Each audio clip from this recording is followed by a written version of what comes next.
ketakutan itu terjadi karena ada sesuatu hal di depan yang belum jelas. Fear give access to the devil to come into your life.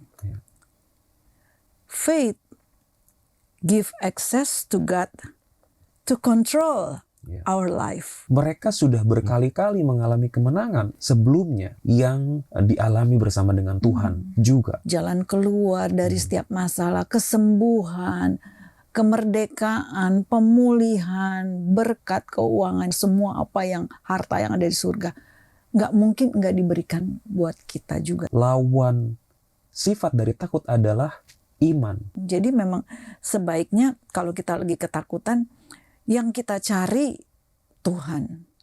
Kita jangan cari yang lain.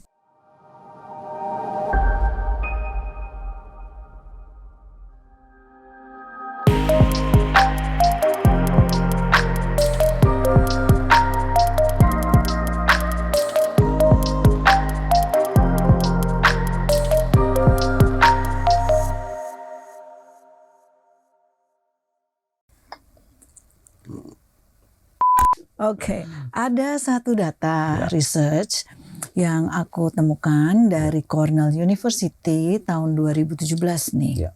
Mengatakan begini, 85% dari ketakutan manusia tidak pernah terjadi. Dan bahkan dari 15% itu hanya 79% yang benar terjadi, tapi tidak sebesar yang dikhawatirkan. Jadi kalau dengar begini, seharusnya kita tidak perlu terlalu ketakutan dalam menghadapi berbagai tantangan dan peristiwa dalam hidup dong. Tapi kenyataannya apa yang kita hadapi dalam hidup justru membawa pola pikir yang tidak sehat dan bahkan membebani pikiran yang menimbulkan rasa takut dan malah ketakutan berlebihan, ya kan? Yang sementara itu tidak diinginkan oleh Tuhan. Jangan takut. Artinya Tuhan tahu kita punya emotional state itu selalu penuh kegalauan karena rasa ketakutan. Berarti ada pesan Tuhan di sana bahwa setiap hari Tuhan menghendaki kita untuk tidak takut ya. Siap. Artinya sebenarnya kita punya ketakutan setiap hari ya. Selama kita masih bernafas ya. Selama kita masih kalau nggak mau takut jangan bernafas lagi, malah takut ya. Semuanya malah ketakutan. Aduh, ada kematian nih di depan. Kematian juga bisa menimbulkan rasa takut. Banyak orang untuk menghadapi kematian itu kan. Banyak orang takut dengan kematian. Menarik tadi yang kamu sampaikan mengenai data itu. Itu sangat relevan karena ada begitu banyak pengalaman berhadapan dengan suatu kejadian dan menarik saya dalam rasa takut. Tetapi sebenarnya di akhir kejadian berpikir, kenapa bisa memiliki rasa takut sekuat itu yang seharusnya itu tidak perlu. Karena sebenarnya masalah itu akhirnya bisa diatasi juga. Berarti takut itu banyak hal penyebabnya. Ya kan? Takut dalam hal-hal yang berkaitan dengan sesuatu yang kita bisa lihat, misalnya takut ketinggian, takut karena tidak punya kemampuan, misalnya kolamnya dalam, nggak berani berenang, atau ada di laut, takut oleh trauma masa lalu, takut karena penyakitnya nggak bisa disembuhkan, takut karena di PHK, lalu nggak bisa cari pekerjaan. Jadi artinya ketakutan itu terjadi karena ada sesuatu hal di depan yang belum jelas terlihat. Kita bisa bilang seperti itu kan. Makanya takut itu lawannya berani atau percaya. Ada hal yang agak mirip nih antara fear and faith. Fear, percaya ada sesuatu yang belum terjadi di depan. Ya kan? Faith, iman, juga percaya atas sesuatu yang belum terjadi di depan. Ya enggak? Karena firman Tuhan ada kemiripan ya. Ada kemiripan, jangan sampai salah. Gue fine aja nih. Tapi ada yang beda pasti kan. Pasti berbeda. Karena kalau iman itu kan percaya yang mustahil menjadi tidak mustahil.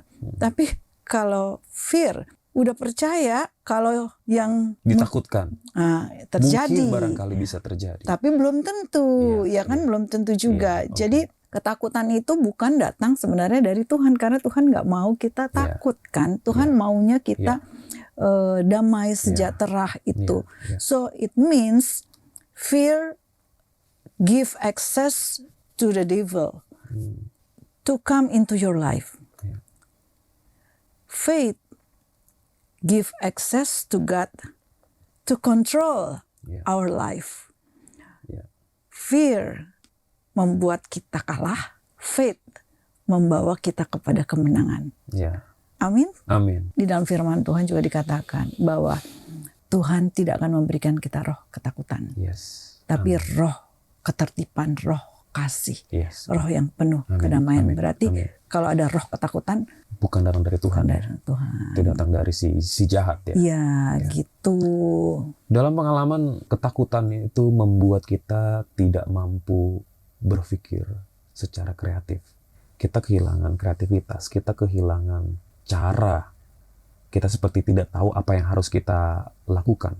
Dan bahkan ketakutan itu membuat kita lumpuh, tidak punya semangat atau energi untuk berkarya. Ya kembali lagi kita menjadi tidak tahu apa yang harus kita perbuat gitu. Jadi ketakutan itu membuat kita terpenjara. At the same time, ketakutan juga memperbudak, membuat kita terikat dan terkekang.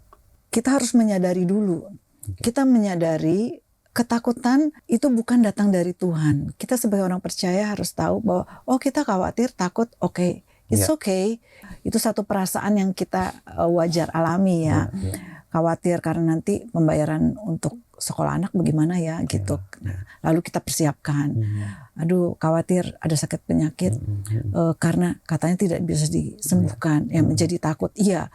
Tetapi kita kalau sebagai orang yang percaya, kita harus kembali lagi fokus kita kepada siapa selain kepada Tuhan, ya kan? Supaya ketakutan itu tidak menjadi fokus utama, tetapi Tuhan yang menjadi fokus utama kita. Satu contoh lagi, kamu sudah berdosa, gak mungkin Tuhan ampuni, Tuhan marah, Tuhan tidak akan memberikan jalan keluar bagi persoalan kamu. Ya udah, gak percaya, lebih percaya dengan si penipu yang membisikkan kita terus hal-hal yang semakin buat kita takut.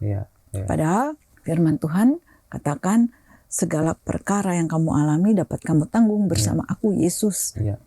Ya kan, bahwa aku Tuhan yang akan menyertai kamu selama-lamanya dan tidak akan membiarkan kamu sendirian. Faith harus bisa overcome the fear. Faith harus bisa mengalahkan ketakutan itu. Dalam Ibrani 11 ayat 1 mengatakan bahwa iman adalah dasar dari segala sesuatu yang kita harapkan dan bukti dari segala sesuatu yang tidak kita lihat. Kita belum lihat, tapi kita percaya. Karena Tuhan yang ngomong.